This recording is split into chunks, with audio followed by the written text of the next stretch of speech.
Brazil's president has called an emergency cabinet session after violence erupted there overnight. More than 1 million protesters took to Brazil streets in 80 cities across the country Thursday, rallying against government corruption and high taxes.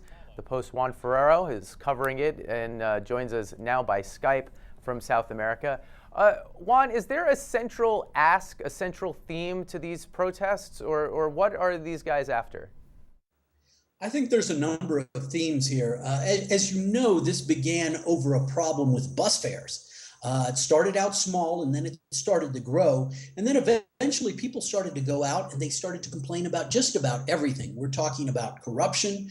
We're talking about issues with social spending, with problems with social services of all kinds. We're talking about overspending on stadiums and so forth because Brazil is going to be hosting the Olympics and the World Cup next year. So it was just a host of issues. Brazilians like to say that, we pay first world taxes and we get third world services. And that is part of the problem here. That's sort of central to what they're saying.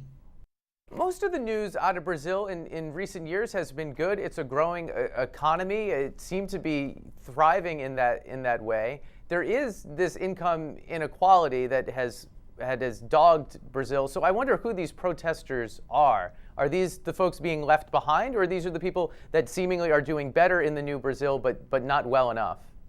Well, interestingly enough, a lot of the protesters are people who are doing better in the new Brazil.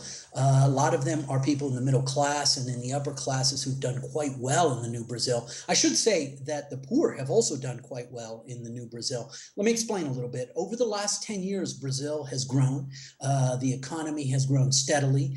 40 million people have been lifted into the middle class. The middle class itself has done better. And of course, the rich have done better. There has been a closing of the inequality gap, which has always been huge in Brazil. So there have been some positive things that have gone along with this growth, including low unemployment, inflation has been in check.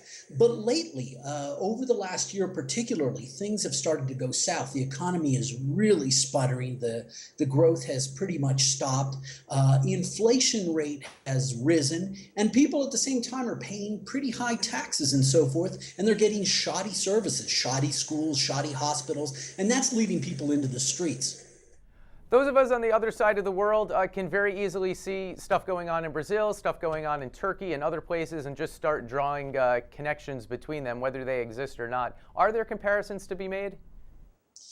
I think there are some comparisons to be made. I think in all of these places, people are just unhappy with the status quo.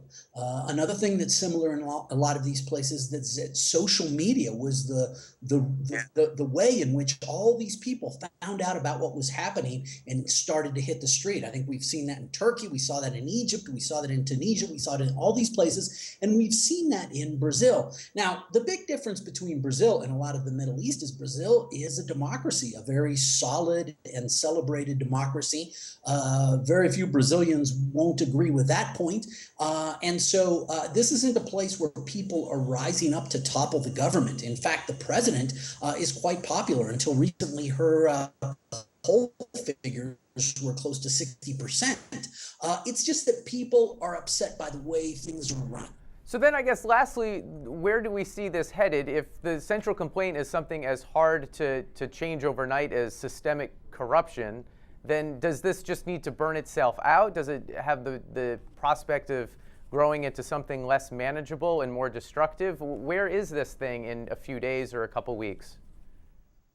I don't think anybody knows. I think that a lot of people are now talking exactly about that. What happens next week? What happens tomorrow? This is a movement like the Occupy movement in the United States, which got a lot of attention worldwide, just like this is getting attention worldwide. That was a movement that also didn't have leaders, where there were people with all kinds of different complaints, very similar in a sense to what you have in Brazil. And the movement in the United States seemed to peter out. And so that's what could happen in Brazil. But maybe if people zero in on 1, 2, or 3 issues, like corruption, for instance, that could have a big impact. We'll just have to see. Okay, Juan, joining us from Bogota tonight. Thanks so much for the insights. Thank you.